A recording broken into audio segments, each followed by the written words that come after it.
Welcome to the 700 Club. We have a description for you: perverse and exploitative. That's how the president's open-door immigration policy has been described. Hundreds of thousands of minor children have crossed the southern border unaccompanied by an adult.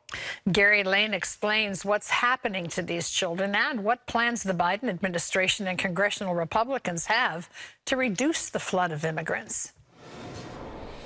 350,000 unaccompanied children have come into the United States within the past 2 years. And a recent bombshell investigation from the New York Times found that many of them are being put to work right here in the United States in violation of child labor laws.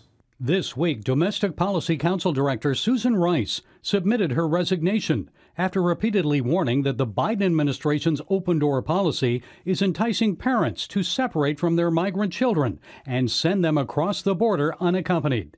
Laura Reese is the former Deputy Chief of Staff at the Department of Homeland Security. Yes, that's how the left designed it. It is perverse. It is exploitation. And there is no reason the left should be able to defend this policy. House Republicans say Homeland Security is unable to account for at least 85,000 migrant children. They've developed a border security plan to stop the illegal flow of the unaccompanied children and thousands of other migrants over the southern U.S. border, as they blamed the Biden administration for the surge at the border. Day one, they said no more wall, no more remain in Mexico. You get to our country, you're going to be released somewhere into the country. So we put together what we believe is the strongest immigration enforcement legislation ever. The GOP plan would revive some Trump-era policies, including hiring more border agents, tightening asylum requirements, and finishing border wall construction. But Democrats say the Republican proposal is pure political theater, and DHS Secretary Alejandro Mayorkas insists the U.S. southern border is secure. With Title 42 restrictions that let the government quickly expel migrants set to end May 11th, the Biden administration announced their plan to reduce illegal border crossings. They're proposing setting up of migrant processing centers, possibly in Guatemala and Colombia. The idea is to screen and evaluate asylum seekers before they make the long, dangerous journey to the U.S. This is particularly important because we have a humanitarian obligation to cut the smugglers out. And get ready with the 2024 primary season coming up quickly. Many of the announced presidential candidates are promising to make immigration a top issue of their political campaigns. Gary Lane, CBN News. Well, it's amazing that you have this happening under the watch of this administration. He literally campaigned on the issue of children being separated from their parents on the southern border, and to see under his watch 350,000 unaccompanied children coming into the United States. What is this about? And it's about the policy. So can they please enforce the immigration laws? Can they please have protections on our southern border? Can they do it now? How many more people need to resign for the administration before this comes to their attention that this is hurting people in very real ways? In other news, the director of the FBI has a warning about the deadly flow of drugs coming across the same border. Ephraim Graham has that story from the CBN Newsroom. Ephraim? Gordon, FBI Director Christopher Wray telling Congress about the agency's investigations into international criminal groups because of the dangers from those deadly drugs. I've described the threat of gangs and cartels moving fentanyl and other deadly substances across the border and into communities all over this country as a threat of epidemic proportion. Wray added the FBI has captured enough fentanyl in just one seizure to kill the entire state of Pennsylvania. Want to turn now to a brighter story from Washington. A taste of revival made its way to the U.S. Capitol with a special screening of the surprise hit movie Jesus Revolution. CBN's Matt Galka brings us the story. Our country is a dark and divided place, but now there's hope, and it's spreading. The words from the film Jesus Revolution echoed through the Longworth building on Capitol Hill. The real-life stars of the movie about the movement that turned hippies onto Jesus in the 1970s invited lawmakers and staffers for a viewing sponsored by CBN and Hope to the Hill Ministries. For me, it's about the staff, too, mostly because this film talks about a time when young people changed the world.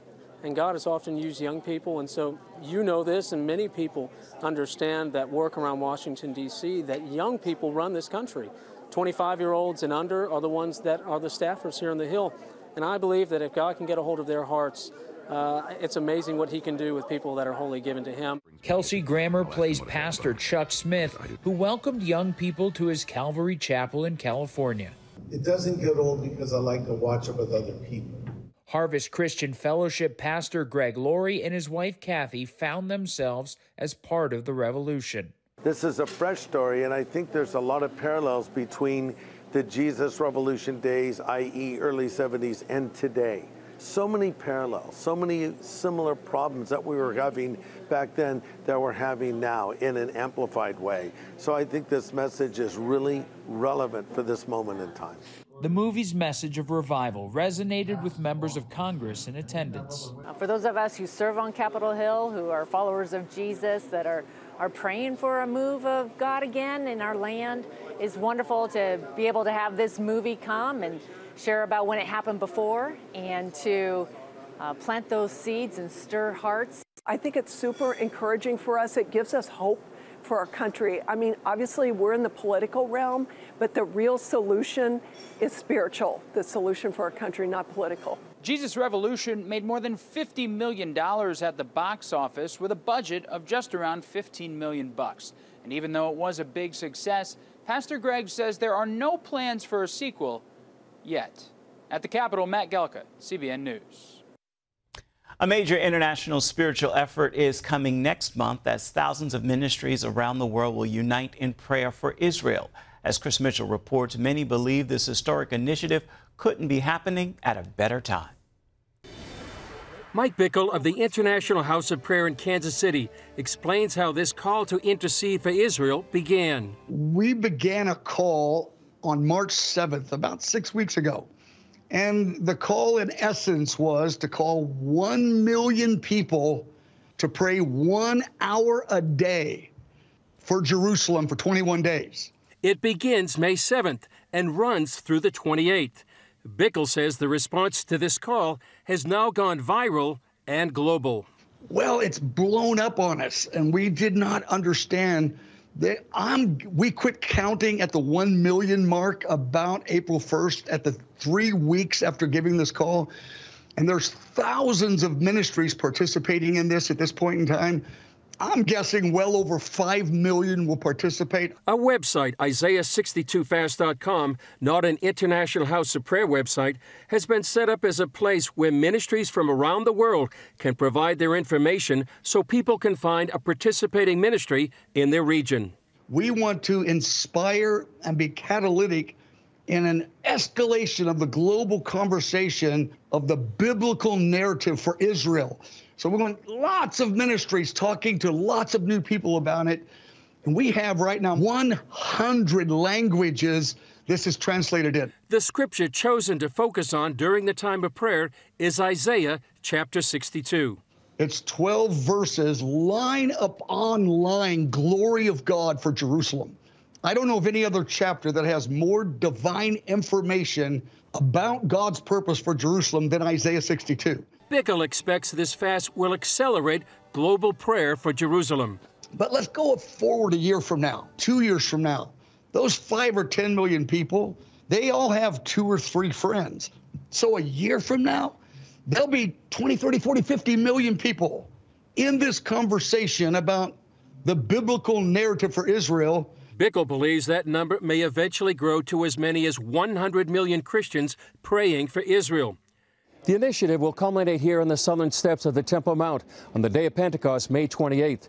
Bickle says with the unprecedented divisions within Israel right now and the looming threat of a nuclear Iran, he sees this as a for such a time as this moment, an opportunity for the church worldwide to stand in the gap for Israel, as Queen Esther did thousands of years ago for the Jewish people. Chris Mitchell, CBN News, the southern steps, Jerusalem. Such a time as this, indeed. Gordon? Well, we're commanded to pray for the peace of Jerusalem, and that commandment exists for all time, for all people. So let us do that. Let's join in. If you want more information about this wonderful prayer initiative, you can go to cbnnews.com. You'll find a link there. I applaud Mike Bickle for what he's doing, International House of Prayer. But Isaiah 62, read it. And when you read it, it'll definitely inspire you to pray for Israel.